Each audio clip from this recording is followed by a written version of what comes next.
If you're a creative professional and you're wondering how AI is going to impact your future and how you can take steps to build your creative moat, this is the video for you. So what do I mean by creative moat? If you are a creative, whether you are a freelancer, you work in a team or an agency, and when I say creative, it can mean any number of things. You could be an art director, a creative strategist, an actor, a musician, a designer, videographer, anything that involves creative output. You want to think of how you can develop and build your moat. So for those of you who don't know, a moat is a little body of water around a castle that makes it defensible. And in terms of creativity and your career, you want to figure out how can you build a moat around your creative career, especially when it comes to integrating AI into your creative process and your creative output. So the gist of this is output is cheap, signal is scarce, meaning with AI, anyone can now create anything pretty quickly, but most of it is slop and it's generic, it doesn't look great, it doesn't feel great. Signal is scarce, meaning the human signal that you put into the creative process to basically create that output, whether you use AI or not. So if we look at the shift in terms of the whole industry, AI has democratized production, meaning before you used to have Hollywood, which gate kept everything. They had the budgets, the resources, the people, in order to create movies, ads, social campaigns. Now, anyone can generate. And it's not necessarily to say it's at the level of Hollywood, although it can be, but anyone can generate images, ads, storyboards, videos, etc. So that is the democratization of creative production. And we're going through the motions of this evolution, and it still has a long way to go. But think of it in terms of you can now produce a Hollywood level production for a fraction of the cost and with a much, much smaller team. So the result is supply explodes, meaning anyone can create this stuff. So it becomes much cheaper to do. And that means attentions and rates, meaning what you charge people for your work, they drop because it's generic. So the old way was skill plus budget equaled output. So you had this massive budget, you had this group of skilled people, and you'd create this output. The new way is now just tool and output. You still have a person directing it, but you can essentially achieve the same result with far fewer resources. So if we look at the problem and why most creatives lose long before AI came along, but now especially with AI, is this idea of the slop trap.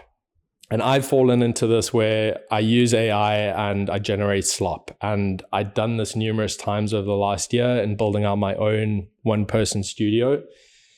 And what I realized is the same prompts equals the same aesthetics. No constraints equals generic outcomes. So constraints meaning what, in terms of a project that you're briefing AI, what are the constraints? What are the brand guidelines, the do's and don'ts, the limitations to what you're building? Then there's no taste. So a lot of AI generated stuff, it looks cool, but it doesn't really say anything. There's no story. So there's no emotions, no memorability, no strategy, and no business results. So whether you're creating feature films or you're working with brands as a creative, you really want to think of what are the business results that I'm helping to produce here. So AI without human signal is stock photo energy. That vibe where it's just kind of lifeless and it serves a purpose, but it's not very effective. Then we look at the moat. So what is this concept of a moat and how you can build your creative framework as your moat to defend your career and build something where AI isn't going to replace you. It's actually going to enhance what you're doing and make you better. So human signal equals moat, and that is made up of taste. So what you choose versus what you reject. It's your point of view. So your unique angle, opinion, and the tension that you put into your work. It's constraints. So rules that force originality. If you can do anything for anyone, then it's very difficult to create something of value. Whereas if you have constraints, it makes it much easier to box in what you're trying to create in a way that it's simpler to produce. And then there's no story or meaning. So emotion, context, and stakes, you may try and insert them, but they don't really stick the way you want them to. So that means value equals signal plus distribution plus consistency. So it's that human signal in your work. It's distributing that work in the right places in front of the right people, and it's doing that consistently. So AI helps consistency and volume, but the signal is on you. So if we look at the actual process to build your moat and insert these elements into your creative work, we're going with the signal first pipeline. So you lead with the signal, you lead with the strategy, and then you let AI fill in the gaps. So the first point is tension. What's the human problem or conflict? And this applies to anything that you're creating. It's pivotal that you include this in what you're building. The second is promise. So what feeling or outcome are we delivering? Third is references. So 10 to 20 outputs. This is references meaning this is the type of work that the client likes. This is some inspiration. These are the guidelines in terms of what you can and can't do. And constraints, meaning 3 to 5 rules. So you're looking at things like palette, lens, era, composition, and pacing.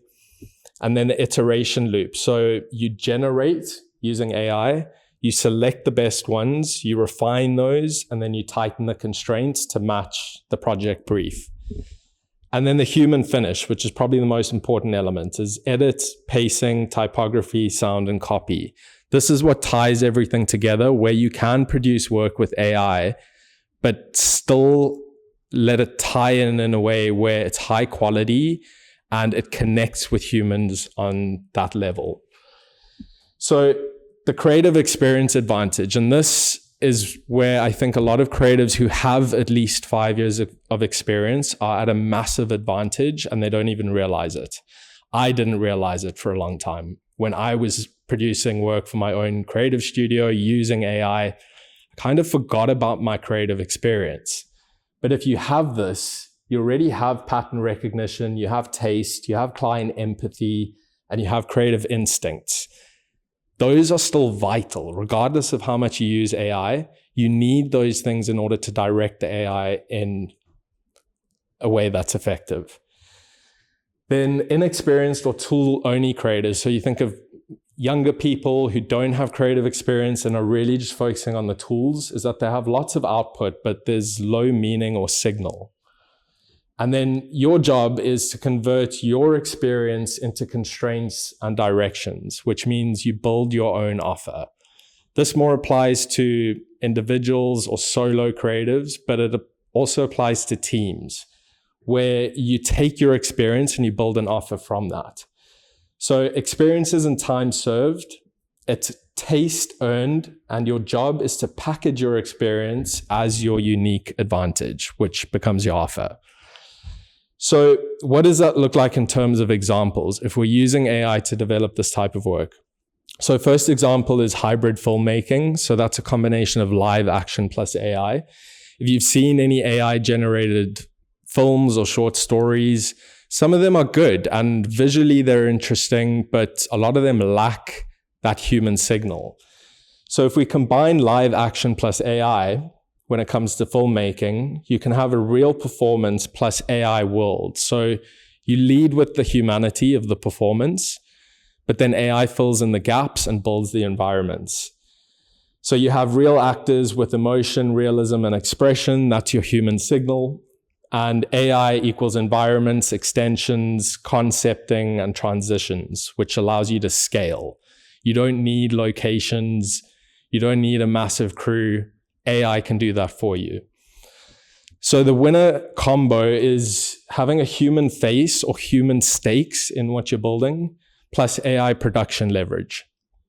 So it's still focusing on human creativity, but using AI to scale that. Then the second example is brand and client work. So strategy plus AI. This is a lot of what I've done over the last year with my own studio. For a long time, I just focused on AI and tried to get AI to do everything, and the results were not good. It's just not at that level, and I don't see it being at that level anytime soon. So in terms of this example, you've got strategy inputs and AI outputs. Strategy inputs meaning I go back and forth with AI, whether it's ChatGPT or Flora, which is the canvas that I use, to figure out what is the strategy behind what I'm building. How can I create this roadmap or this canvas that leads to the output or the deliverable that is effective, that sells more products, that tells a brand story, etc. So this is where you'd start with the brand promise and audience tension.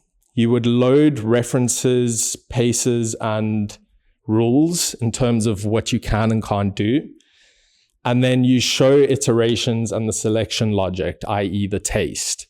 And this is where using Flora has been amazing for me, because I have this big canvas. I show the iterations, the creative workflow, the strategy, the taste behind it. And clients can see the process I took to get to the end deliverable. So you're not showing, look what AI can do. You're showing, look what human direction does. And so in order to create your moat, focus in on your experience, your unique creative taste, your specific skills. Lead with that. Build an offer around that. And then find ways that AI can improve it, fill in the gaps, and help you to scale what you're doing. I hope this was useful. I'm going to go into much more depth in the upcoming videos. If you want to give Flora a try, I am a creative partner. You can click the link below and get 25% off. It has absolutely changed my creative process and allowed me to build a 10K per month, one-person studio. And if you want to learn how to build your own studio, head to escapism.ai and sign up for my free newsletter. Thank you for watching, and I'll see you in the next one.